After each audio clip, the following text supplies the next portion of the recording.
ನಮಸ್ಕಾರ. ನನ್ನ ಹಿಂದಿನ ವಿಡಿಯೋದಲ್ಲಿ ನಾನು ನಿಮಗೆ ಈ ಪಾಸಿಟಿವ್ ಲಾ ಅಥವಾ ಧನಾತ್ಮಕ ಲಾ ಸ್ಕೂಲ್ ಅಂದ್ರೇನು, ಕಾನೂನು ಶಾಲೆ ಅಂದ್ರೇನು ಅಂತಕ್ಕಂಥ ಇಂಟ್ರಡಕ್ಷನ್ ಕೊಟ್ಟಿದ್ದೀನಿ. ಅದಕ್ಕೆ ಸಂಬಂಧಪಟ್ಟಂತಹ 3 ವ್ಯಕ್ತಿಗಳ ವಿಷಯದಲ್ಲಿ ಇವತ್ತಿನ ಈ ಒಂದು ಚರ್ಚೆಯನ್ನು ನಾನು ಮುಂದುವರಿಸ್ತೀನಿ. ನಾವು we are going to discuss about John Austin, Jeremy Bentham and HLA Hart. What exactly they have told about the concept of positive law ಅನ್ನೋದನ್ನು today we will study. Now, first I will start with Jeremy Bentham. Jeremy Bentham. So this is the photo that I have taken from YouTube. Thanks to YouTube. Google. I have taken his photo.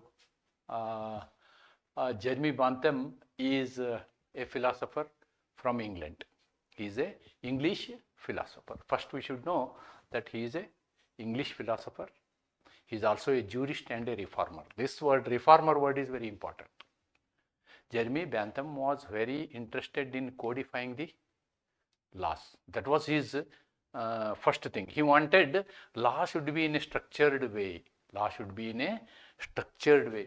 He was not happy with the judges. That was his main concern. Now let us see.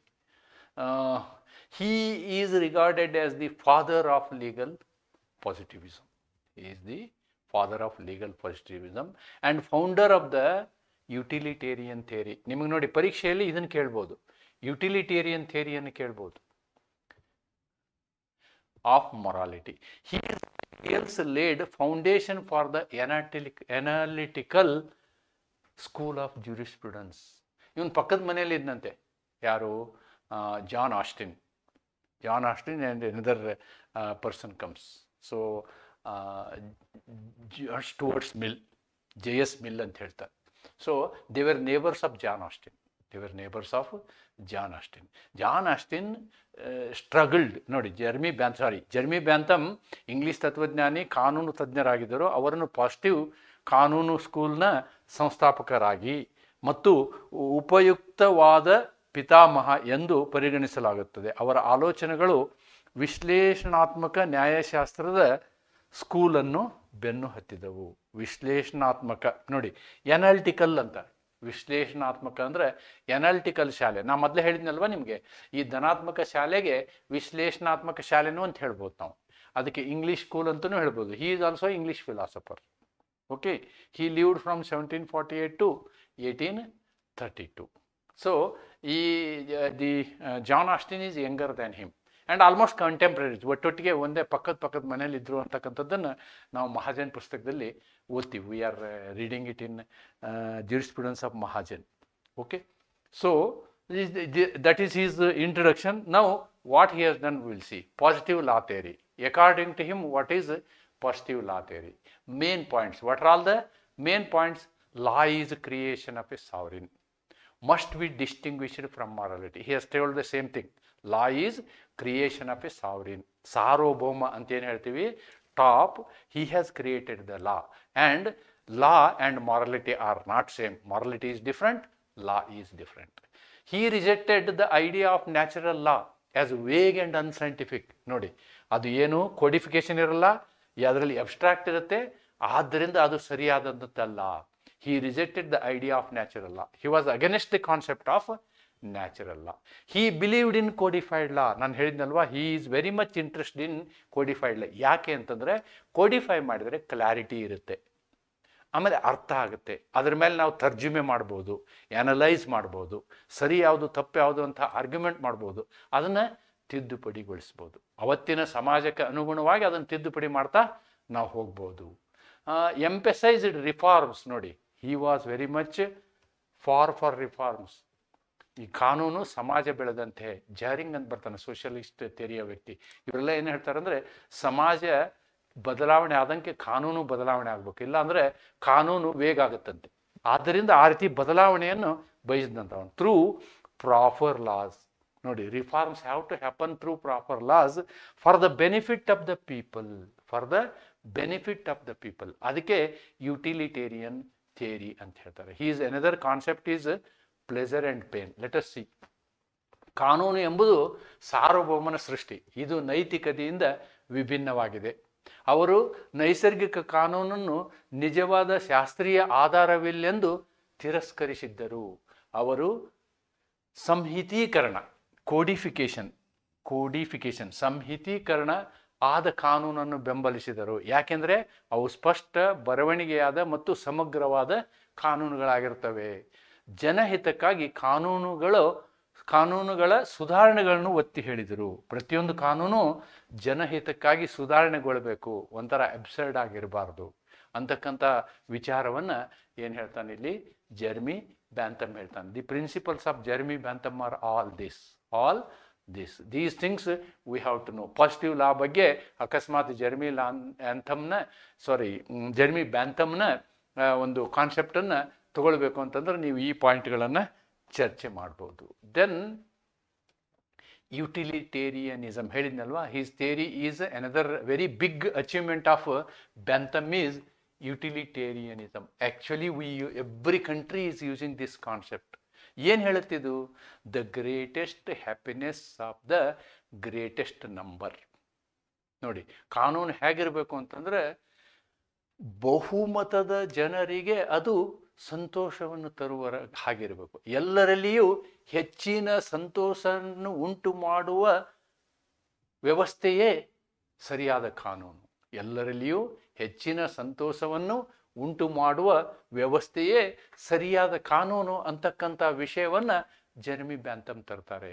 The greatest happiness of the greatest number is his principle and that is called ಉಪಯುಕ್ತತಾವಾದ. ನೋಡಿ, morality and law should be judged by their utility. ನೀವು ಯಾವುದೇ ಒಂದು ಕಾನೂನನ್ನು judge ಮಾಡ್ಬೇಕಂದ್ರೆ ಅದು ಎಷ್ಟರ ಮಟ್ಟಿಗೆ ಉಪಯೋಗ ಆಗುತ್ತೆ, ಅದರಿಂದ ಜನರಿಗೆ ಯಾವ ರೀತಿ ಅನುಕೂಲ ಆಗುತ್ತೆ, ಸಂತೋಷವನ್ನು ಯಾವ ರೀತಿ ತರ್ತದೆ, ಅದರ ಮೇಲೆ ಕಾನೂನು ಆಗಬೇಕು. ಆದ್ದರಿಂದ how much happiness and pain they may cause. ನೋಡಿ, ಪೇನ್ ಆ್ಯಂಡ್ ಪ್ಲೆಜರ್ ಥಿಯರಿನೂ ಇವಂದೇ. ಏನು ಪ್ಲೇನ್ ಆ್ಯಂಡ್ ಪ್ಲೆಜರ್ ಥಿಯರಿ ಅಂತಂದರೆ, ಒಬ್ಬ ವ್ಯಕ್ತಿ ಕಳ್ತನ ಮಾಡ್ತಾನೆ. ಕಳ್ತನ ಮಾಡಿದರೆ ಅವನಿಗೆ ಎಷ್ಟು ಸಂತೋಷ ಆಗುತ್ತೋ, ಅವನಿಗೆ ಶಿಕ್ಷೆ ಕೊಡಬೇಕಾದ್ರೆ ಆ ಸಂತೋಷ ಎಷ್ಟಾಗಿರುತ್ತೋ ಅದರ ಪ್ರಮಾಣಕ್ಕಿಂತ ಸ್ವಲ್ಪ ಜಾಸ್ತಿ ಅವನಿಗೆ ಕಷ್ಟ ಬರಬೇಕು, ಆ ಶಿಕ್ಷೆ ಕೊಡಬೇಕು ಅಂತ ಹೇಳ್ತಾನೆ. ಅಂದರೆ ಪ್ರಪೋರ್ಷನಾಲಿಟಿ, ಡಾಕ್ಟ್ರಿನ್ ಆಫ್ ಪ್ರಪೋರ್ಷನಾಲಿಟಿ ಅಂತೀವಿ ನಾವು ಅದಕ್ಕೆ. ಡಾಕ್ಟ್ರಿನ್ ಆಫ್ ಪ್ರಪೋರ್ಷನಾಲಿಟಿ ಅದು pain and happiness theory. Pain and happiness ಥಿಯರಿನಲ್ಲಿ ಪೇನ್ ಆ್ಯಂಡ್ ಪ್ಲೆಜರ್ ಅಂತ ಹೇಳ್ತಾರೆ, pain and pleasure theory. Morality and law should be judged by their utility, how much happiness or pain that may cause. An action is good if it increases pleasure or happiness. ನೀವು ಕಾನೂನು ಎಂಥದ್ದು ಮಾಡಬೇಕು? ಮಾಡಿದ ಕಾನೂನಿನಿಂದ ಸಂತೋಷ ಹೆಚ್ಚಾಗಬೇಕು, ದುಃಖ ಹೆಚ್ಚಾಗಬಾರ್ದು. An action is bad if it increases pain or suffering. ನೋಡಿ, ಯಾವುದೇ ಒಬ್ಬ ವ್ಯಕ್ತಿ ಒಂದು ಕೃತ್ಯವನ್ನು ಮಾಡುವುದರಿಂದ ಬೇರೆಯವರಿಗೆ ಅದು ನೋವನ್ನು ಕೊಡ್ತಿದ್ರೆ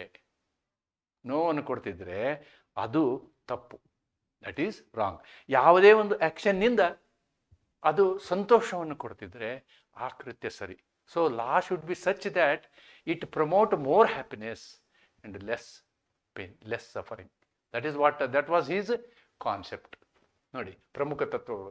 ನೈತಿಕತೆ ಮತ್ತು ಕಾನೂನನ್ನು ಉಂಟು ಮಾಡುವ ಉಪಯುಕ್ತತೆ ಆಧರಿಸಿ ಅಳೆಯಬೇಕು. ಒಂದು ಕ್ರಿಯೆ ಉತ್ತಮ ಎನಿಸಬೇಕಾದರೆ ಅದು ಸಂತೋಷವನ್ನು, ತೃಪ್ತಿಯನ್ನು ಹೆಚ್ಚಿಸಬೇಕು. ಒಂದು ಕ್ರಿಯೆ ಕೆಟ್ಟದು ಎಂದು ಹೇಳಬೇಕಾದರೆ ಅದು ನೋವನ್ನು ಅಥವಾ ದುಃಖವನ್ನು ಉಂಟು ಮಾಡಬೇಕು. ಸೊ ಈ ಒಂದು ತತ್ವದ ಮೇಲೆ ನಿಮಗೆ ಕಾನೂನು ಇರಬೇಕು, ನಾಟ್ ಯುವರ್ ನ್ಯಾಚುರಲ್ ಲಾ. ನಿಮ್ಮ ಕಾನೂನು ಯಾವ ಥಿಯರಿ ಮೇಲೆ ಇರಬೇಕು? ಪ್ಲೆಜರ್ ಆ್ಯಂಡ್ ಪೇನ್ ಥಿಯರಿ ಮೇಲೆ ಇರಬೇಕು. ಪ್ಲೆಜರ್ ಆ್ಯಂಡ್ ಪೇನ್ ಥಿಯರಿ ಮೇಲೆ ಇರಬೇಕು. ಯಾವುದೇ ಪೇನ್ ಮಾಡುವಂತಹ ಕೃತ್ಯ ಇತ್ತಂದ್ರೆ ಅದಕ್ಕೆ ಶಿಕ್ಷೆ ಕೊಡಬೇಕು. ಯಾವುದೇ ಸಂತೋಷ ಮಾಡುವಂಥದ್ದಿತ್ತಂದ್ರೆ ಅದನ್ನು ಪ್ರೋತ್ಸಾಹಿಸಬೇಕು. Person who is creating happiness he should be rewarded ಅಂತ ಹೇಳ್ತಾನೆ ಅವನು. Reward theory, punishment and reward. ಬರೀ ಪನಿಷ್ಮೆಂಟ್ ಕೊಡೋದಲ್ಲ, ಒಳ್ಳೆಯದಕ್ಕೆ ನಾವೇನು ಮಾಡಬೇಕು? ಪ್ರಶಸ್ತಿಯನ್ನು ಕೊಡಬೇಕು. ಅದಕ್ಕೆ ನೋಡಿ, ಸಮಾಜದಲ್ಲಿ ಒಳ್ಳೆಯ ಕೆಲಸ ಮಾಡಿದವರನ್ನು ನಾವು ಗುರುತಿಸಿ ಪದ್ಮಶ್ರೀ, ಭಾರತ ರತ್ನ ಏನೆಲ್ಲ ಮಾಡ್ತೀವಿ. ಓಕೆ, ಅದೇ ಸಮಾಜದಲ್ಲಿ ಕೊಲೆ ಮಾಡಿದರೆ ಅವನು ಪರಪ್ನಾಗನಹಾರಕ್ಕೆ ಕಳಿಸ್ತೀವಿ, ನೆನ್ಪಿಟ್ಕೊಳ್ಳಿ. So that concept was the concept of utilitarian theorem. ಅಂದರೆ ಯುಟಿಲಿಟೇರಿಯಂ ಥಿಯರಮ್ ಬಗ್ಗೆ ನೀವು ಬರೆಯೋದಾದ್ರೆ ಅದು ಯುಟಿಲಿಟೇರಿಯನಿಸಮ್ ಅಥವಾ ಉಪಯುಕ್ತತಾವಾದ. ಜರ್ಮಿ ಬೆಂಥಮ್ ಅವರ ಉಪಯುಕ್ತತಾವಾದದ ತತ್ವವನ್ನು ಹೇಳುವುದಾದ್ರೆ you have to discuss all these points. That is, the first thing is the greatest happiness of the greatest number. Then second thing is pleasure and pain theory. ಇವೆರಡನ್ನು ನೀವು ಇಲ್ಲಿ ಬರೀಬೇಕಾಗ್ತದೆ. Then ಬ್ಯಾಂಥಮ್ಸ್ contribution to law. ಅಂದರೆ ಬ್ಯಾಂಥಮ್ನು ಈ ಒಂದು ಕಾನೂನು ವ್ಯವಸ್ಥೆಗೆ ಅವನ ಕೊಡುಗೆ ಏನು, ಕಾನೂನು ವ್ಯವಸ್ಥೆಗೆ ಕೊಡುಗೆ, ಕಾನೂನು ವ್ಯವಸ್ಥೆಗೆ ಬೆಂಥಮ್ಮನ ಕೊಡುಗೆ ಏನು ಅಂತ ನೋಡೋದಾದ್ರೆ codification. Codification was the greatest gift that Bentham has given. ಅವನ ಕಾಲದಲ್ಲಿ ಸಾಕಷ್ಟು ಕಾನೂನುಗಳನ್ನು ಕೋಡಿಫಿಕೇಶನ್ ಮಾಡುವಂತಹ ಪ್ರಯತ್ನವನ್ನು ಅವನು ಮಾಡಿದ್ನು. ನೀವು ನೆನ್ಪಿಟ್ಕೊಳ್ಳಿ, our contract act was not codified, it was codified in 1872. Maybe his contribution is also there in that. Otherwise it was a judge made law. Rejected, ನೋಡಿ, judge made law. ಅವನು ಈ ಜಡ್ಜ್ಗಳು ಮಾಡುವಂತಹ ಕಾನೂನನ್ನು ಅವನು ಒಪ್ತಿರ್ಲಿಲ್ಲ. ಕಾನೂನು ಯಾರು ಮಾಡಬೇಕು? ಸಾವ್ರೀನ್ ಮಾಡಬೇಕು. ಸಾವ್ರೀನ್ ಮಾಡಬೇಕಾದ್ರೆ ಅವ್ರು ಏನು ಪ್ರಿನ್ಸಿಪಲ್ ಇಟ್ಕೋಬೇಕು? ಪ್ಲೇಜರ್ ಆ್ಯಂಡ್ ಪೇನ್ ಪ್ರಿನ್ಸಿಪಲ್ ಇಟ್ಕೋಬೇಕು. ಯಾವ ಕಾನೂನನ್ನು ನೀವು ಮಾಡುವುದರಿಂದ ಹೆಚ್ಚಿನ ಜನರಿಗೆ ಸಂತೋಷ ಆಗುತ್ತೋ, ಹ್ಯಾಪಿನೆಸ್ ಆಗುತ್ತೋ, ಒಳ್ಳೆಯದಾಗುತ್ತೋ ಅಂಥ ಕಾನೂನನ್ನು ಮಾಡಬೇಕು. ಯಾವ ಕಾನೂನು ಜನರಿಗೆ ತೊಂದರೆಯನ್ನು ಕೊಡ್ತದೋ ಅಂಥದ್ದನ್ನು ಮಾಡಬಾರ್ದು. ಈ ಒಂದು ತತ್ವದ ಆಧಾರದ ಮೇಲೆ ಈ ಸಾರ್ವಭೌಮತ್ವ ಮಾಡುವಂತಹ ಕಾನೂನಿಗೆ ಅವನು ಹೆಚ್ಚು ಪ್ರೋತ್ಸಾಹ ಕೊಡ್ತಾನೆ. Focused on social reforms. ನೋಡಿ, ಅದಕ್ಕೆ ಸಾಮಾಜಿಕ ಪರಿವರ್ತನೆಗಳು ಅದಾಗಬೇಕು. Okay, prison reforms, civil rights, ಇವೆಲ್ಲವುಗಳ ಬಗ್ಗೆ ಗಮನ ಹರಿಸ್ತಾವನು. ಬರೀ ಪಾಸಿಟಿವ್ ಲಾ, ಸಾವ್ರೀನ್ ಥಿಯರಿ ಅಂತ ಹೇಳಲಿಲ್ಲ. ಅದ್ರ ಜೊತೆಗೆ ಏನು ಹೇಳ್ದ? ಈ ಸಾವ್ರೀನ್ ಮಾಡುವಂತಹ ಕಾನೂನುಗಳಿಂದ ಏನಾಗ್ಬೇಕು? ನಮಗೆ ನಾಗರಿಕ ಹಕ್ಕುಗಳು ಹೆಚ್ಚು ಮಹತ್ವ ಪಡಿಬೇಕು. ನಾಗರಿಕರಿಗೆ ಅವರ ಹಕ್ಕುಗಳು ಸಿಗಬೇಕು. ಅವ್ರು ಸ್ವತಂತ್ರವಾಗಿರುವ ಹಾಗೆ ನಾವು ನೋಡ್ಕೋಬೇಕು. That is very very very important ಅಂತಕ್ಕಂಥದ್ದನ್ನು ಜೆರ್ಮಿ ಬ್ಯಾಂಥಮ್ ಅವ್ರು ಹೇಳ್ತಾರೆ. ಅಷ್ಟೇ ಅಲ್ಲ, ಜೈಲಿನಲ್ಲಿರುವಂಥವ್ರು ಕೂಡ ಸುಖವಾಗಿರಬೇಕು. ನೆನ್ಪಿಟ್ಕೊಳ್ಳಿ, ನಾನು ಇದನ್ನು ನಿಮಗೆ ಹೇಳಿದ್ದೀನಿ ಅಂತ ಅನ್ಕೊಳ್ತೀನಿ. ಮೈಕೆಲ್ ಸ್ಯಾಂಡಲ್ ಅಂತಕ್ಕಂಥವ್ರದ್ದು ಒಂದು ವಿಡಿಯೋ ಇದೆ, ವಾಟ್ ಮನಿ ಕ್ಯಾನಾಟ್ ಬೈ ಅಂತ. ಅದನ್ನು ನಾನು ನಿಮ್ಗೆ ಹೇಳಿದೆ. ಅಮೇರಿಕದಲ್ಲಿ ಕೆಲವು ರಾಜ್ಯಗಳಲ್ಲಿ ಹೆಂಗಿದೆ ಅಂತಂದರೆ, ಶ್ರೀಮಂತರು ಜೈಲಿಗೆ ಹೋದ್ರು ಅಂತ ಇಟ್ಕೊಳ್ಳಿ, ಅವ್ರಿಗೆ ಆರ್ಡಿನರಿ ಸೆಲ್ ಪ್ರಾಬ್ಲಮ್ ಇತ್ತು ಅಂದರೆ he can give money and stay in a 5 star jail. ಜೈಲಲ್ಲಿ 5 ಸ್ಟಾರ್ ಜೈಲ್ಗಳು ಇದ್ದಾವೆ ಅಂತ ಹೇಳ್ತಾನೆ ಅವನು. ಓಕೆ, ಕಾನೂನುಗಳ ಸಾಹಿತೀಕರಣಕ್ಕೆ, ಕೋಡಿಫಿಕೇಶನ್ಗೆ ಒತ್ತಾಯಿಸಿದನು. ನ್ಯಾಯಾಧೀಶರ ಮೂಲಕ ರೂಪುಗೊಳ್ಳುವ ಕಾನೂನಿಗೆ ವಿರೋಧ ಹೇಳಿದನು. ಸಾಮಾಜಿಕ ಸುಧಾರಣೆಗಳ, ಜೈಲು ಸುಧಾರಣೆ, ನಾಗರಿಕ ಹಕ್ಕುಗಳಂತಹ ಸುಧಾರಣೆ ಕೆಲಸವನ್ನು ಜೆರ್ಮಿ ಬ್ಯಾಂಥಮ್ ಮಾಡ್ತಾನೆ. ಇದು ಅವನ ಕೊಡುಗೆ. ಕೋಡಿಫಿಕೇಶನ್ ಅವನ ಅತಿ ಮುಖ್ಯವಾದಂತಹ ಕೊಡುಗೆ ಅಂತಕ್ಕಂಥದ್ದನ್ನು ನಾವಿಲ್ಲಿ ಗಮನಿಸಬೇಕು. So with this, if I want to conclude about Bentham transformed law from moral theory to scientific and reform-oriented discipline. His theory of utilitarianism strongly influenced legal positivism and also modern legislation.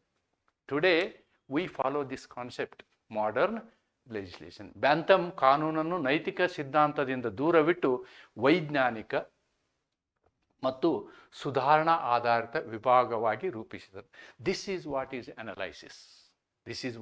Analysis. ಹೆಚ್ಚು ಜನರಿಗೆ ಅನುಕೂಲವಾದಂತಹ ಅವತ್ತಿನ ಸಮಾಜದ ಅವಶ್ಯಕತೆಗೆ ಇರುವಂತಹ ಮಾಡುವಂಥ ಕಾನೂನುಗಳನ್ನು ನಾವೇನು ಹೇಳ್ತೀವಿ? ಧನಾತ್ಮಕ ಕಾನೂನುಗಳು ಅಂತ ಹೇಳ್ತೀವಿ. ಅದನ್ನು ವೈಜ್ಞಾನಿಕವಾಗಿ ಜಾರಿಗೆ ತಂದಂಥವನು ನಾವೇನು ಹೇಳ್ಬೋದು? ಜೆರ್ಮಿ ಬ್ಯಾಂಥಮ್ ಅಂತ ಹೇಳ್ಬೋದು. ಇವನು ಮಾಡಿದಂತಹ ಅನೇಕ ವರ್ಕ್ಗಳು ಏನಾಯಿತು ಅಂತಂದರೆ, he did, but he were not published, but those were published in 1945. ಬಹಳ ದಿನಗಳ ನಂತರ ಇವು ಪಬ್ಲಿಕೇಶನ್ ಆಗುತ್ತೆ. ಆ ಪಬ್ಲಿಕೇಶನ್ ಆದಂತಹ ಪುಸ್ತಕಗಳನ್ನ ನಾವು ಓದಿದಾಗ, according to Mahajan it is written like that. ಓದಿದಾಗ ಅಲ್ಲಿ ಮಹಾಜನ್ ಒಂದು ಅಭಿಪ್ರಾಯ ಹೇಳ್ತಾರೆ, ಅಕಸ್ಮಾತ್ ಅಥವಾ in the name of Lord Lloyd ಹೇಳ್ತಾನೆ. ಏನು ಹೇಳ್ತಾನೆ ಅಂತಂದರೆ, ಒಂದು ವೇಳೆ ಇವನ ಈ ಪುಸ್ತಕಗಳು ಮೊದಲೇ ಪಬ್ಲಿಷ್ ಆಗಿದ್ದರೆ ಜಾನ್ ಆಸ್ಟಿನ್ಗೆ ಅಷ್ಟು ಹೆಸರು ಬರ್ತಿರ್ಲಿಲ್ಲ ಅನ್ನೋದನ್ನು ಹೇಳ್ತಾರೆ. Whatever it is. Now I will come to John Austin. ನೋಡಿ, ಜಾನ್ ಆಸ್ಟಿನ್ ಹುಟ್ಟಿದ್ದು 1790. ಜೆರ್ಮಿ ಬ್ಯಾಂಥಮ್ ಹುಟ್ಟಿದ್ದು we will see Jeremy Bentham ಹುಟ್ಟಿದ್ದು 1748. So there is a 40 almost 40 years different. But ಅವ್ರು ಪಕ್ಕದ ಮನೆಯಲ್ಲಿ ಇದ್ರು ಅನ್ನೋದನ್ನು ಹೇಳ್ತಾರೆ. That's what it is told. Okay, now I will discuss John Austin's theory. ನೋಡಿ, ಜೆರ್ಮಿ ಬ್ಯಾಂಥಮ್ನ ಥಿಯರಿ ಇದೆಯಲ್ಲ, it is a wider concept, very wide concept compare to Austin's theory. Austin theory ನೋಡೋಣ. ಆಸ್ಟಿನ್ ಥಿಯರಿನ ಫಸ್ಟ್ ಹೇಳ್ತಾರೆ theory ಬುಕ್ಕಲ್ಲಿ. ನಾನು ಅವ್ರ year wise ನಿಮಗೆ ತಗೊಂಡಿದ್ದೀನಿ.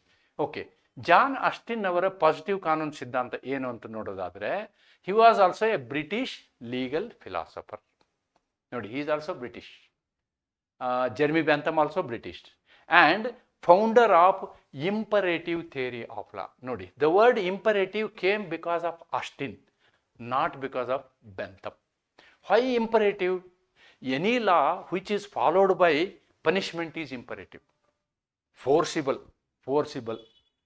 Part of the positive law school, he separated law from morality and emphasized that law is a command issued by the sovereign. Law is the command issued by the sovereign. Sovereign ಕೊಟ್ಟಂತಹ ಒಂದು ಆಜ್ಞೆ ಅದು, ಅದಕ್ಕೆ ನಾವು ಕಾನೂನು ಅನ್ನಬೇಕು ಅಂತ ಹೇಳ್ತಾನೆ. ಜಾನ್ ಆಸ್ಟಿನ್ ಇಂಗ್ಲೆಂಡಿನ ಕಾನೂನು ತಜ್ಞರಾಗಿದ್ದರು.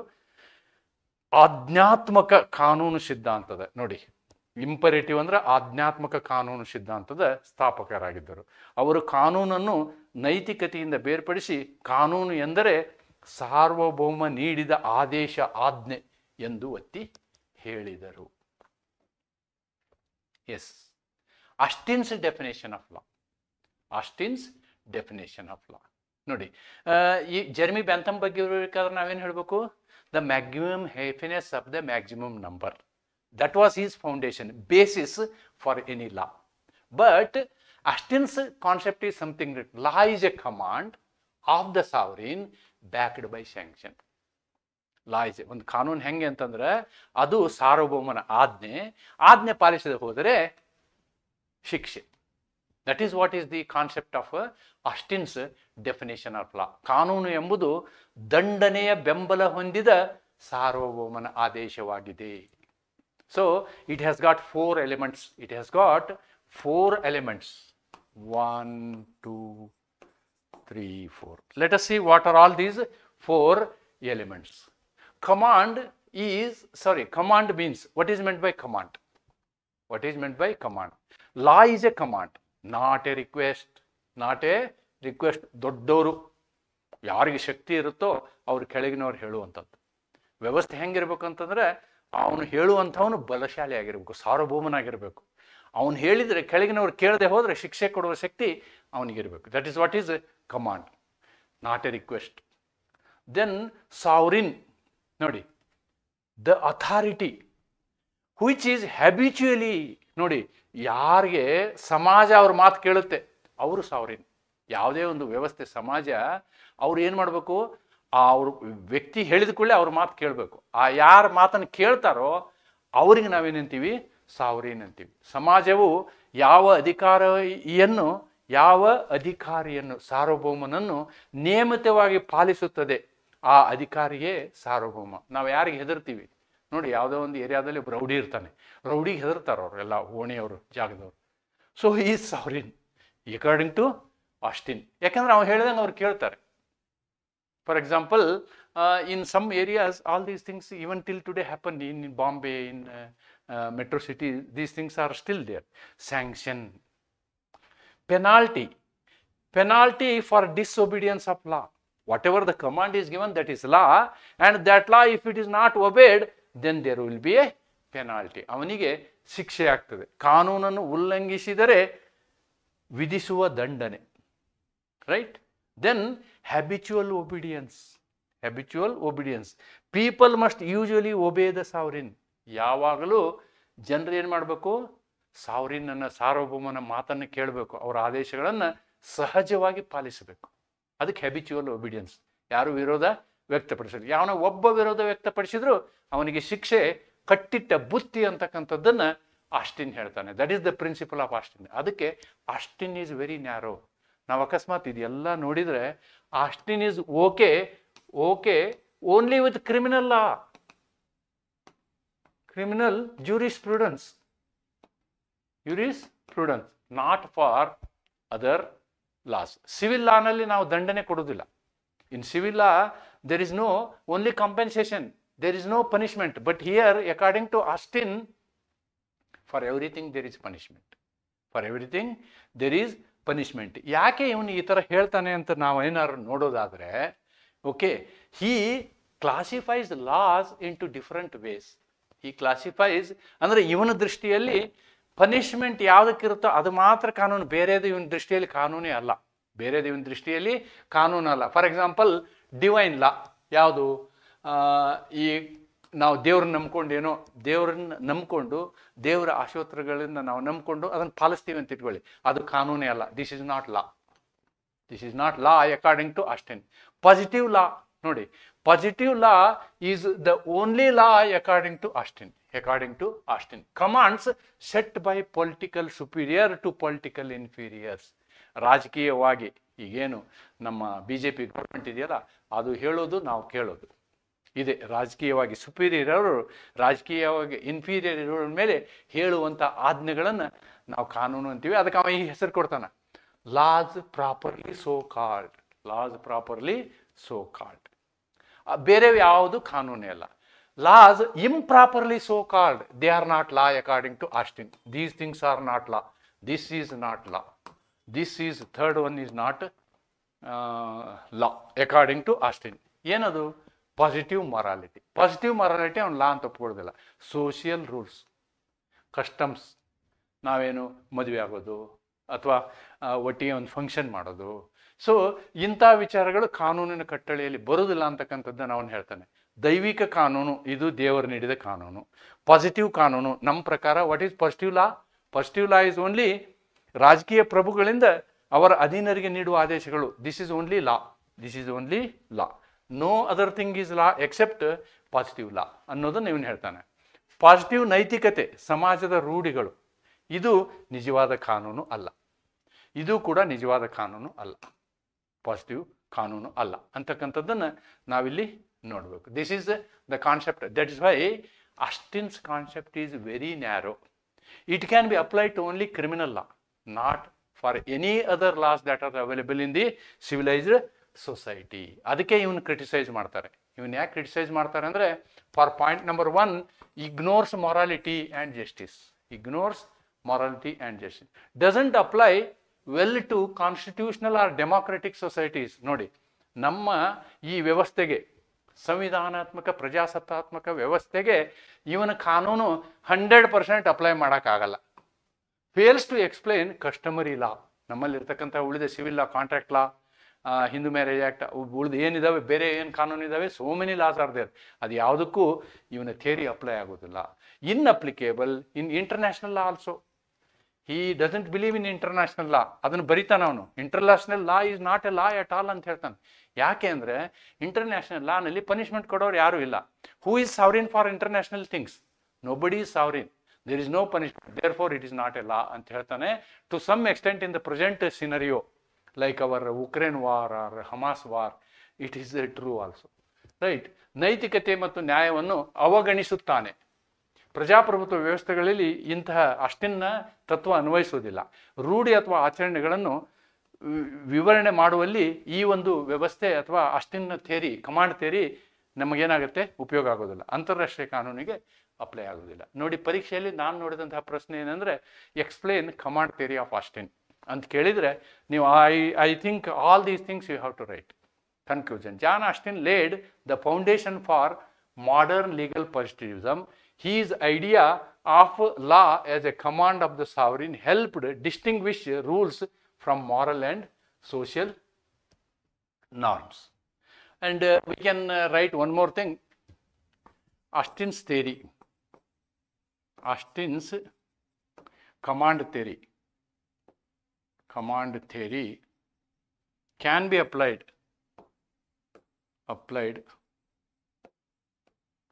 only to criminal jurisprudence. ಇದನ್ನು ಬರೀಬೋದು ನೀವು.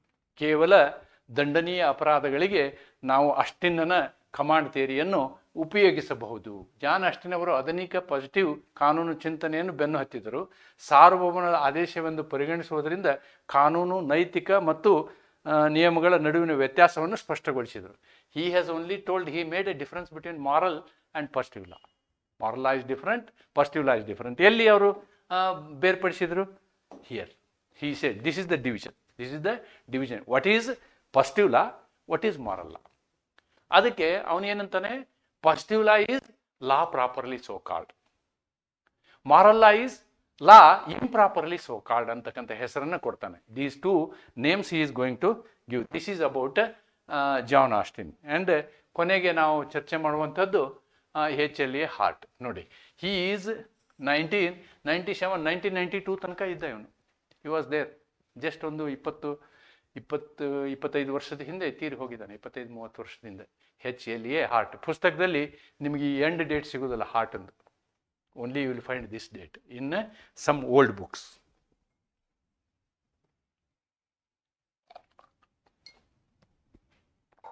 ಒಂದು ನೆನ್ಪಿಟ್ಕೊಳ್ಳಿ, here Hart has criticized Austin. He did not 100% agree with Austin. That is one of the very important thing. And he is also a British philosopher. All the three are British. All the three are British. ಇದನ್ನು ನೆನ್ಪಿಟ್ಕೋಬೇಕು ನಾವು. Okay, ಅದಕ್ಕೆ ಇದಕ್ಕೆ English school of law ಅಂತಾನು ಹೇಳ್ತಾರೆ. HLA Hart was a British philosopher and a leading figure in analytical school of jurisprudence. He developed a modern version of positivism. He developed a modern version of positivism, improving upon the work of John Austin by addressing his limitations. ಆ John ಆಸ್ಟಿನ್ನಲ್ಲಿ ಇರ್ತಕ್ಕಂತಹ ಏನು ಒಂದು command theory ಇದೆಯಲ್ಲ, ಅದರಲ್ಲಿ ಇರ್ತಕ್ಕಂತಹ limitation ಹೇಳಿದ್ನಲ್ಲ, it was a narrow approach ಅಂತೇಳಿ, ಅದನ್ನು ಇವನು ಸಡಿಲಿಸ್ತಾನೆ. HLA Hart ಇಂಗ್ಲೆಂಡಿನ ಪ್ರಸಿದ್ಧ ಕಾನೂನು ತತ್ವಜ್ಞಾನಿ ಮತ್ತು ವಿಶ್ಲೇಷಣಾತ್ಮಕ ನ್ಯಾಯಶಾಸ್ತ್ರದ ಪ್ರಮುಖ ಚಿಂತಕರಾಗಿದ್ದರು. ಅವರು ಜಾನ್ ಆಸ್ಟಿನ್ ಅವರ ಪಾಸಿಟಿವ್ ಕಾನೂನಿನತೆಗಳನ್ನು ಸರಿಪಡಿಸಿ ಆಧುನಿಕ ಪಾಸಿಟಿವಿಸಮ್ ರೂಪಿಸಿದರು.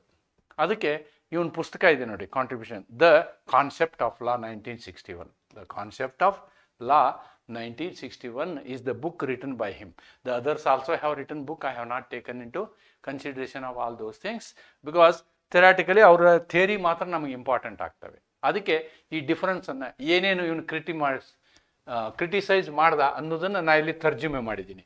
So that this analysis becomes more easy. ನೋಡಿ, ಜಾನ್ ಆಸ್ಟಿನ್ ಏನು ಹೇಳ್ದ, HLA Hart ಏನು ಹೇಳ್ದ ಅನ್ನೋದನ್ನು ನಾವಿಲ್ಲಿ ನೋಟ್ ಮಾಡ್ತೀವಿ. ಕಾನೂನಿನ ಸ್ವರೂಪ, ಇವನೇನು ಹೇಳ್ದ, ಆಜ್ಞೆ ಮತ್ತು ಶಿಕ್ಷೆಯ ಮೂಲಕ ಬಲವಂತಗೊಳಿಸಬಹುದು, command theory. Austin is propounded the command theory. ನೋಡಿ, ಇವನೇನು ಮಾಡ್ದ ಅಂತಂದ್ರೆ union of primary and secondary rules. ನಾ ಇದಕ್ಕೆ ಮತ್ತೆ ಬರ್ತೀನಿ. ಪ್ರಾಥಮಿಕ ಮತ್ತು ದ್ವಿತೀಯ ನಿಯಮಗಳ ಸಂಯೋಜನೆ. He has propounded two things, primary rules, secondary rules. ನಾ ಇದ್ರ ಬಗ್ಗೆ ಎಕ್ಸ್ಪ್ಲನೇಷನ್ ಕೊಡ್ತೀನಿ ನಿಮಗೆ. ಸೆಕೆಂಡರಿ ರೂಲ್ಸ್ ಅಂತಕ್ಕಂಥ ಎರಡು ಕ್ಲಾಸಿಫಿಕೇಶನ್ ಮಾಡ್ತಾನೆ ಯಾರು, HLA Hart. ಇವನ ಆ ಕ್ಲಾಸಿಫಿಕೇಶನ್ ಮಾಡೋದಿಲ್ಲ. ದೆನ್ ಸಾವ್ರಿನ್, ಇಲ್ಲಿ ಸಾವ್ರಿನ್ ಯಾರು, ಸೆಂಟ್ರಲ್ ಅಥಾರಿಟಿ, ನಿಯಮಗಳನ್ನು ಗುರುತಿಸುವ ಸಂಕೀರ್ಣ ಕಾನೂನು ವ್ಯವಸ್ಥೆ, complex legal system, the rule of recognition ಅಂತಕ್ಕಂಥ ಕಾನ್ಸೆಪ್ಟನ್ನು ಇವನು ಹೇಳ್ತಾನೆ. ದೆನ್ ಎಂಪೆಸಿಸ್, ಇದ್ರ ಮೇಲೆ ಇವನು ಶಿಕ್ಷೆಯ ಮೇಲೆ ಹೆಚ್ಚು ಬಲವಂತವನ್ನು ಕೊಟ್ಟ. ಇವನೇನು ಮಾಡಿದೆ, ಆಬ್ಲಿಗೇಷನ್ ಆ್ಯಂಡ್ ಸೋಷಿಯಲ್ ಪ್ರಾಕ್ಟೀಸಸ್ ಮೇಲೆ ಹೆಚ್ಚು ಒತ್ತು ಕೊಡ್ತಾನೆ. ಆಬ್ಲಿಗೇಷನ್ ಮತ್ತು ಸಮಾಜಕ್ಕೆ ಏನು ಅವಶ್ಯಕತೆ ಇದೆ ಅದನ್ನು ಮಾಡೋಣ ನಾವು ಅಂತಕ್ಕಂಥದ್ದನ್ನು ಹೇಳ್ತಾನೆ.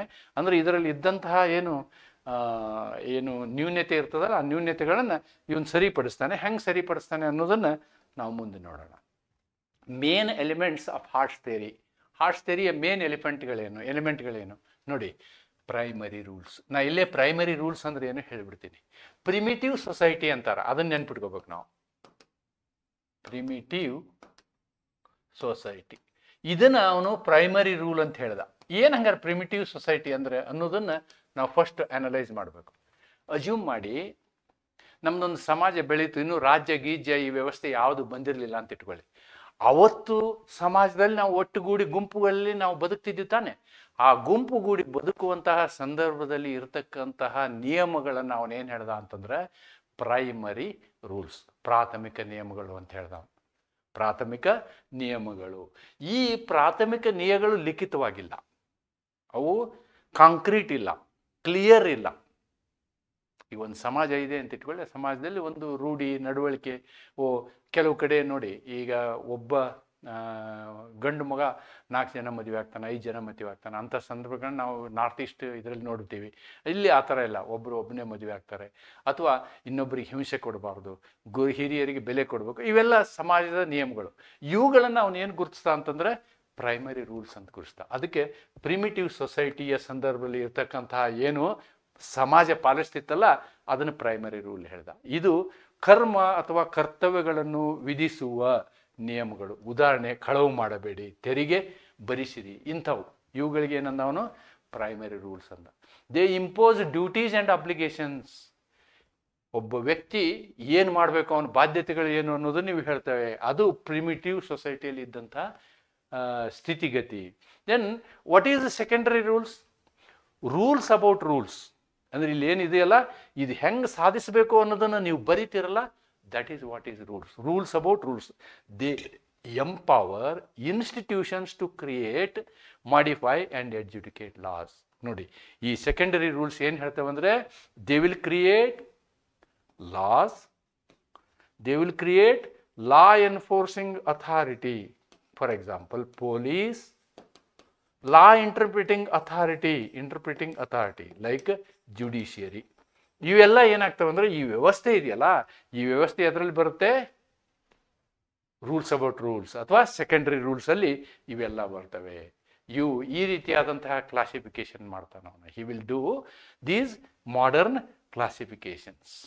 There four types of secondary rules. ಏನೇನು ಸೆಕೆಂಡರಿ ರೂಲ್ಸ್ ಅಂತ ಹೇಳಿ ಈಗ ನೋಡೋಣ. ಸೆಕೆಂಡರಿ ರೂಲ್ಸ್ ಅಂದರೆ ಏನು ಅನ್ನೋದನ್ನು ನಾವು ನೋಡೋದಾದರೆ, rule of recognition identifies valid loss. ಯಾವುದು ಯುಕ್ತವಾದಂತಹ ಕಾನೂನು ಅನ್ನೋದನ್ನು ಇಲ್ಲಿ ಗುರುತಿಸಲಾಗ್ತದೆ. ಮಾನ್ಯವಾದಂತಹ ಕಾನೂನುಗಳನ್ನು ಗುರುತಿಸುವಂತಹ ಕೆಲಸ ಮಾಡ್ತಾರೆ ಇಲ್ಲಿ.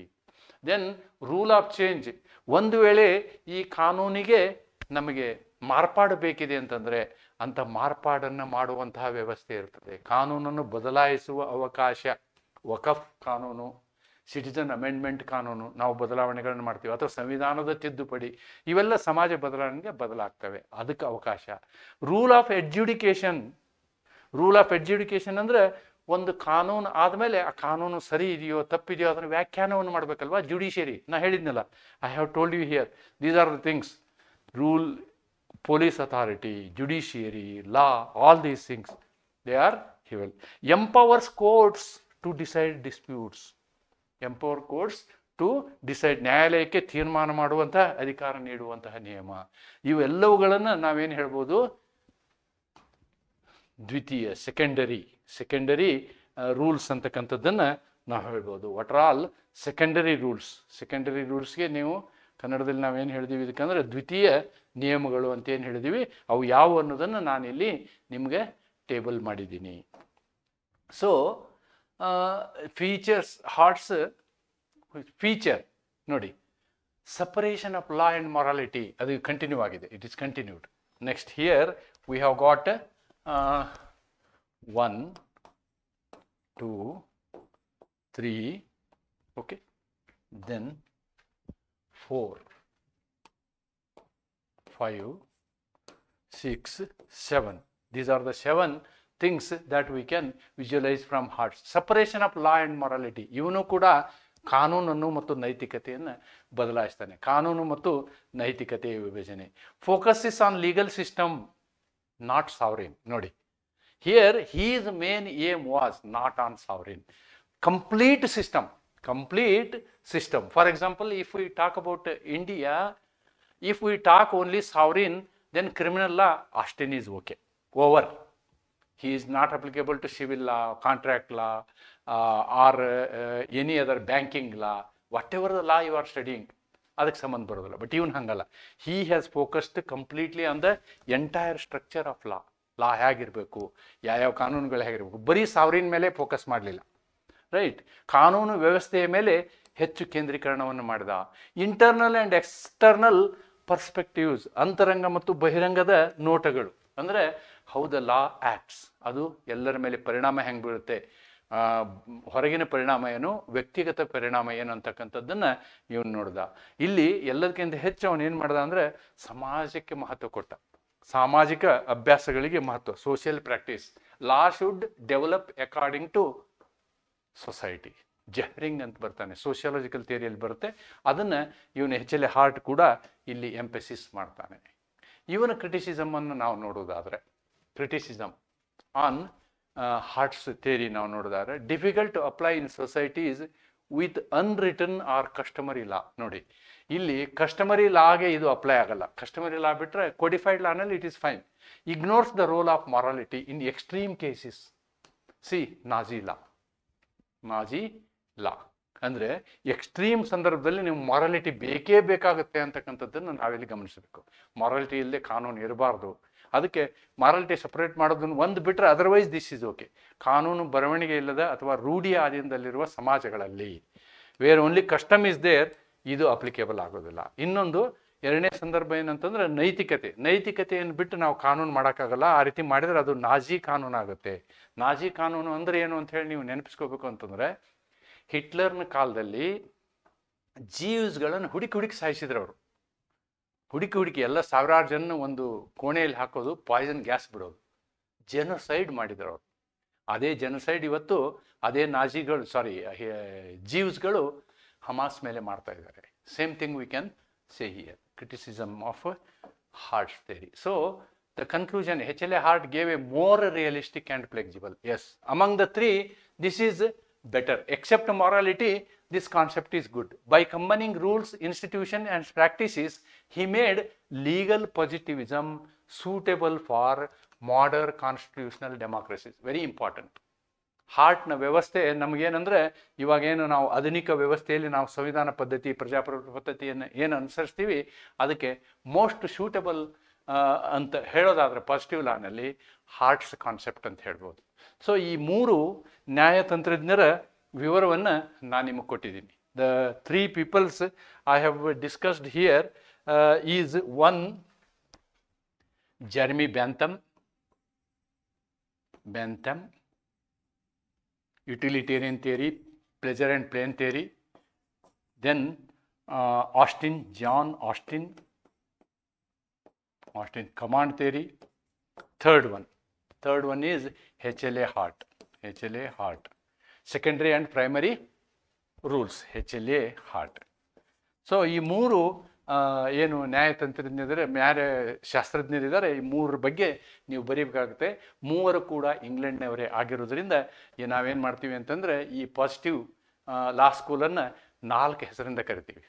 Positive law school, analytical law school, empirical law school, English law school. ಇಷ್ಟು ಹೆಸರಿನಿಂದ ಕರಿತೀವಿ. ಯಾವುದೇ ಹೆಸರಿನಿಂದ ಬಂದ್ರೂ ನೀವು ಇದೇ ಪ್ರಶ್ನೆಯನ್ನು ಬರೀಬೋದು. ನಿಮಗೆ ಪ್ಲೆಜರ್ ಆ್ಯಂಡ್ ಪ್ಲೇನ್ ಥಿಯರಿ ಕೇಳ್ಬೋದು, ಯುಟಿಲಿಟೇರಿಯನ್ ಥಿಯರಿ ಕೇಳ್ಬೋದು, ಅಥವಾ ಕಮಾಂಡ್ ಥಿಯರಿ ಕೇಳ್ಬೋದು, ಅಥವಾ ಹಾರ್ಟ್ಸ್ ಕಾನ್ಸೆಪ್ಟನ್ನು ಕೇಳ್ಬೋದು. ಇವೆಲ್ಲವನ್ನು ಬಿಡಿಯಾಗಿ ನೀವು ಪ್ರಶ್ನೆ ಕೇಳುವಂತಹ ಸಾಧ್ಯತೆಯನ್ನು ಇಲ್ಲಿ ನಿಮ್ಮ ಗಮನಕ್ಕೆ ತರ್ತಾ ಈ ಒಂದು ವಿಡಿಯೋನ ಇಲ್ಲಿಗೆ ಮುಕ್ತಾಯಗೊಳಿಸ್ತೀನಿ.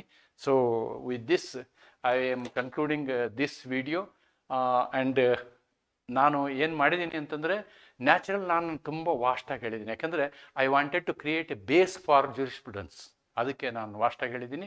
ಇದನ್ನು ಅಷ್ಟು ವಾಸ್ಟಾಗಿ ನಾನು ತೊಗೊಂಡಿಲ್ಲ ಅಂದರೂ ನಿಮ್ಮ KSLU ಎಕ್ಸಾಮಿನ ಉದ್ದೇಶಕ್ಕಾಗಿ ನಾನೇನು ಹೇಳಿದಂತಹ ವಿವರಗಳಿದ್ದಾವೆ ಇದು ಸಫಿಷಿಯೆಂಟ್ ಅಂತ ಹೇಳ್ತಾ ಇವತ್ತಿನ ಈ ಕ್ಲಾಸನ್ನು ಇಲ್ಲಿ ಮುಗಿಸ್ತೀನಿ. ನಮಸ್ಕಾರ.